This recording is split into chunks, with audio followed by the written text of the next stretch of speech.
what an LMS does. Essentially, we group the activities under three heads: user management, course management, records, and reports. We will go through each one of them in a little more detail. So as far as managing user accounts is concerned, the LMS manager, as you have seen, manages all user accounts, adding the user accounts, editing or updating their profiles, assigning user roles for different stakeholders, etc., updating the managers and training approvers, disabling or deleting user accounts. Now, if you look at these tasks in isolation, you may see that they are very simple tasks, and they may not take a great amount of time. However, if you just see the quantum of these tasks performed, especially in the company, let us say with 20,000 to 30,000 users, then it becomes a very tedious and a very sensitive activity, because any small error in any of these processes will cause a cascading damage on the whole training activity.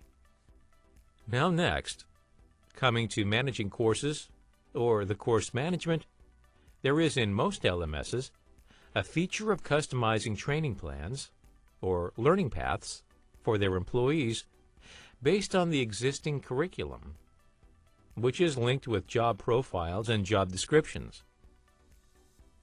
So, most LMSs can make these kind of paths or courses an employee has to take from existing features in them.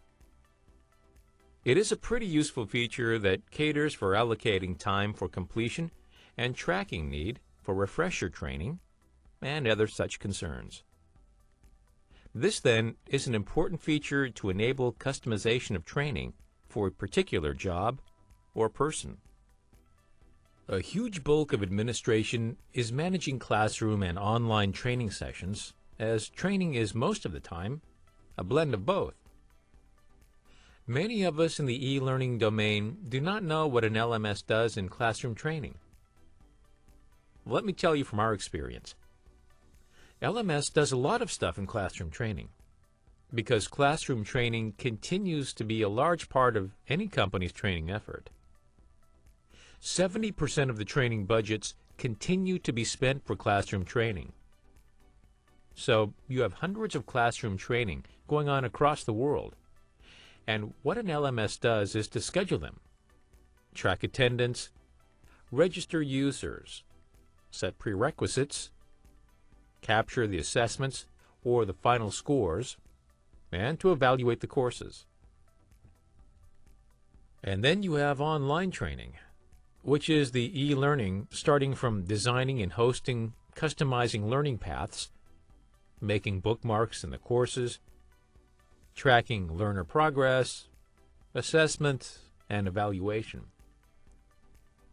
Also, many of us ignore that LMS also can function as a huge repository of assets in the form of PDFs or videos or hundreds of PPTs, which the company's managers contribute in their day-to-day work.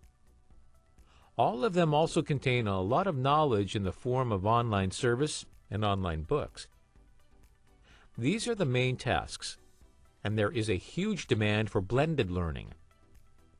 It complicates the task of administrators that much more, as he has to blend classroom and e-learning to bring out one offering.